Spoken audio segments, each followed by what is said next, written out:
Allahumma barik wa salli wa sallim nahmadu wa nusalli ala rasulil karim amma ba'. Sayyidina Abu Hurairah radhiyallahu an narrates that Nabi SAW said, whoever offers 2 rakaat salatul duha regularly, his sins are forgiven even they be as much as the foam of the sea. Ibn Majah.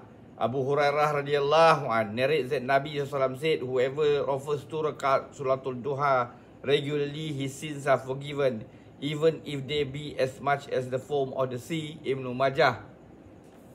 Abu Darda radhiyallahu an narrates that Nabi SAW said, whoever offers 2 rakaat salatul duha will not be counted among the neglectful worshippers of Allah, and whoever offers 4 rakaat would be written down amongst the worshippers, and whoever offers 6 rakaat, his needs for the day are taken care of, and whoever offers 8 rakaat is written down amongst the obedient, and whoever offers 12 rakaat, Allah makes a palace for him in paradise, though there does not pass a single day or night in which Allah does not shower benevolence upon his slaves.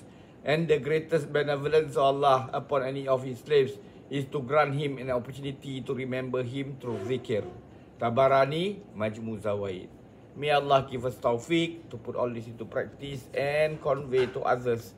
Subhanallahi wa bihamdihi, subhanakallahumma bihamdika, asyhadu an la ilaha illa anta, astaghfiruka wa atubu ilaik. Subhana rabbika rabbil izzati amma yasifun, wa salamun alal mursalin, alhamdulillahi rabbil alamin. Taqabbalallah.